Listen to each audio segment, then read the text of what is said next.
우리가 잘 아는 이순신 장군의 갑옷은 두석으로 만든 갑차를 물고기 비늘 모양으로 겉에 배열한 두석링갑인데 이것이 두정갑의 시초가 된다.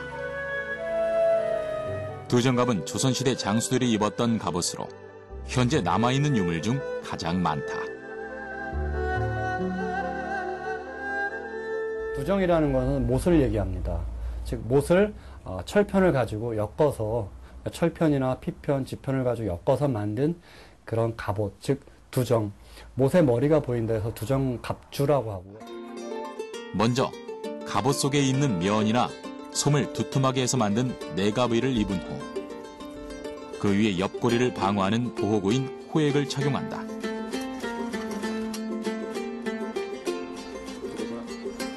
그리고 대퇴부와 무릎 같은 곳을 보호하는 하의인 갑상을 입는다. 이 갑상은 끈으로 단단히 묶어 갑옷이 출렁거리거나 말을 탔을 때 날리는 현상을 막기도 한다. 갑상은 입었을 때 좌우로 벌어지기 때문에 낭심 보호대를 따로 만들어야 한다. 그리고 두정갑의 핵심인 갑옷, 상의인 갑을 입는다. 갑은 여러 가지 장신구들이 부착된다. 다음은 허리에 두르는 천과 손목을 보호할 수 있는 비갑류를 입는다. 이 모든 것에도 속에 철편이 들어가 있다.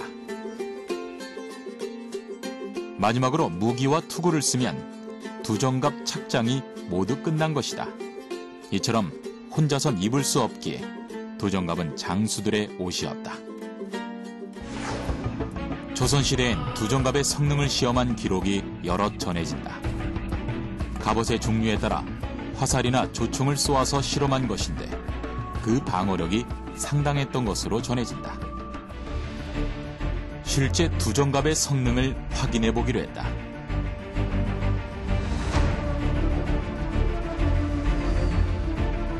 두정갑은 화살을 막기 위한 갑옷인데 우린 조선시대 화살 중 가장 투과력이 뛰어난 4종류의 화살을 선택했다. 박히면 빼기 어려운 철전 2종류와 도끼 모양의 부월전, 창 모양의 유엽전이 그것이다. 실험은 총 3가지 유형으로 진행했다. 먼저 사람의 신체와 비슷한 두께의 고기 덩어리에 활을 쏘아봤다. 4가지 화살은 모두 가볍게 관통했다. 다음은 두정갑에 붙인 철판과 같은 두께의 철판. 이 실험 역시 모든 화살이 관통하거나 박히는 결과가 나왔다. 마지막으로 두정갑에 활을 쏘자 신기하게도 모든 화살이 튕겨나갔다. 이것은 무슨 이유일까? 두정갑 자체가 유연성을 가지고 출렁거리기 때문에 화살에 갖고 있는 그 힘을 두정갑 자체에 있는 철편이 아마 흡수한 걸로, 그러니까 충격 흡수적인 원인 때문에 철편을 박은 두정갑이 안 뚫렸을 겁니다.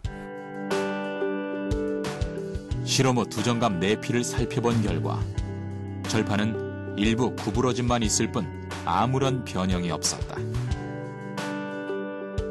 인체의 구조와 움직임을 파악해 가장 안전하고 과학적으로 설계된 갑옷. 그것이 우리의 두정갑이었다.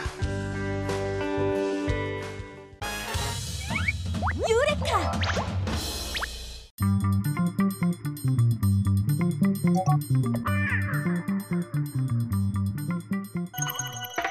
오늘의 실험을 도와줄 궁금냥. 안전을 위해 장갑을 끼고 용기에 식초를 넣어준다. 그리고 뚜껑 안쪽에 베이킹 파우더를 올린 후 휴지로 살짝 덮어준다. 내용물이 섞이지 않게 조심히 뚜껑을 닫아주는데 확실한 실험을 위해 뚜껑을 꽉 닫아주는 게 포인트. 이제 과감하게 뒤집어준다. 잠시 기다리면 용기가 솟아올랐다. 식초와 베이킹 파우더가 섞이며 플라스틱 통이 솟아오르게 된 것인데 도대체 어떤 원리가 숨어 있는 걸까? 탄산수소 나트륨과 아세트산이 만나게 되면 이산화탄소 기체가 발생하는데요.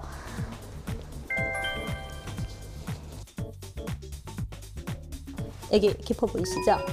이와 같이 반응이 지속되게 되면 이산화탄소의 발생량이 증가하게 되고 이에 따라서 압력이 증가합니다.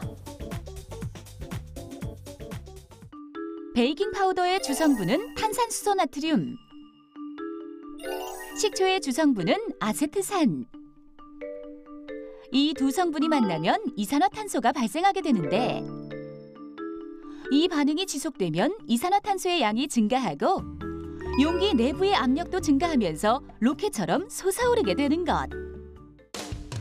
궁금양, 뭔가 단단히 준비한 듯한데? 이번에는 로켓 발사에 도전? 식초와 베이킹 파우더를 넣은 페트병이 로켓이 될 수 있을까? 로켓을 지지대에 꽂고 반응이 일어나길 기다리는데 과연 우리의 엉뚱한 상상이 현실이 되어줄까? 4, 2, 1, 발사! 날아올랐다! 식초와 베이킹 파우더로 추진력을 얻은 페트병 로켓이 힘차게 날아올랐다. 식초와 베이킹 파우더로 로켓을 날릴 수 있는 이유는 두 성분의 화학 반응으로 발생한 이산화탄소 때문이라는 사실. 유레카!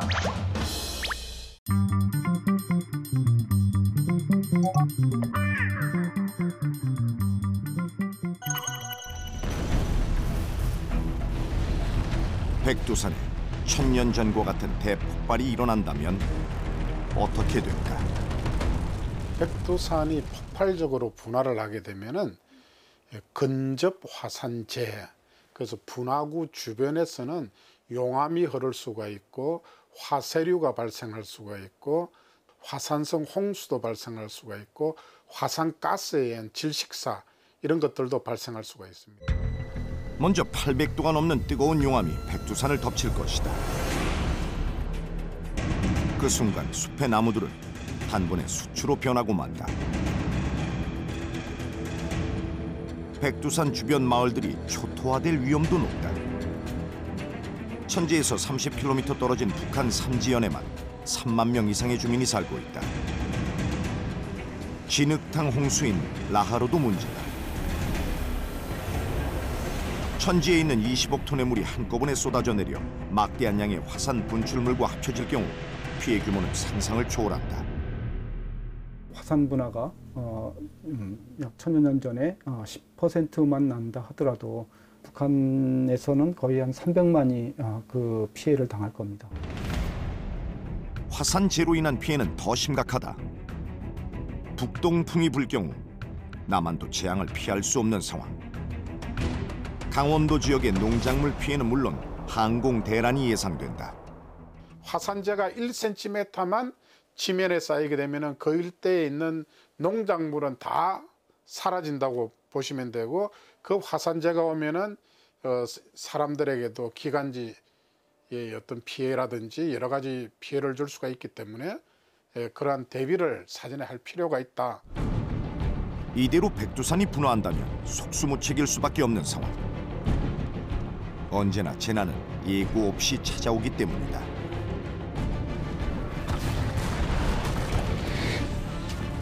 베수비오 화산 폭발로 한순간에 사라진 도시.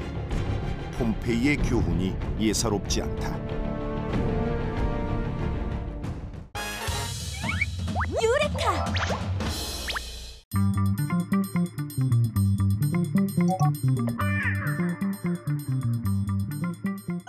근데 사무실 들어갈 시간 아니에요? 네, 가시죠. 푸니역거리는 사람. 바로 그때! 아니, 형님! 왜 그러세요, 형님? 정신 차려보세요! 아유, 큰일 났네. 형님! 큰일 났어요! 도와주세요! 헬프미! 일단 쓰러진 사람을 의식을 확인을 해야겠죠. 의식이 없고 숨을 쉬지 않는다면 119에 도움을 요청을 하고 그리고 심폐소생술을 막바로 시행을 해야겠습니다.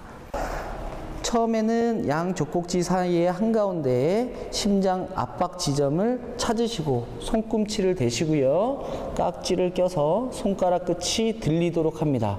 그리고 무릎을 세워서 손목과 어깨가 수직이 될 수 있도록 만들어준 다음에 압박을 하는데 5에서 6cm가량 깊이로 들어갑니다.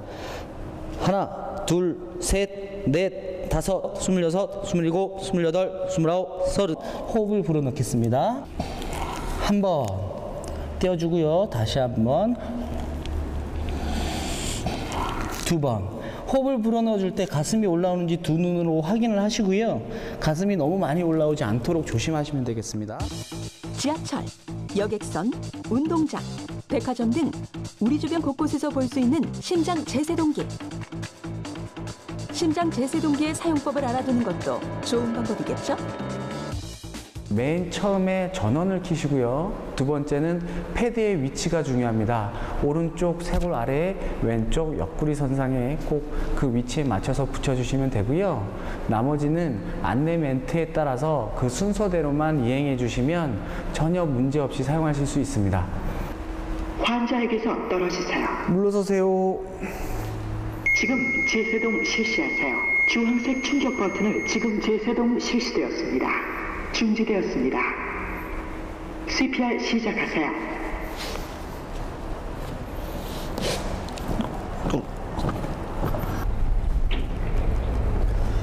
죠 여기 사람이 위급하게 지금 쓰러져 있는데요. 빨리 좀 와주세요. 네네. 먼저 심폐소생술부터 하라고요? 알겠습니다. 의식을 확인한 후 자, 양손에 깍지를 끼고 흉부 압박을 위에서 아래로 30회 실시한다. 하나, 둘, 셋, 넷, 다섯, 여섯, 일곱, 여덟, 아홉, 열, 다섯, 여섯. 형님, 일어나 보세요, 형님. 호흡이 돌아오셨어. 다행이다.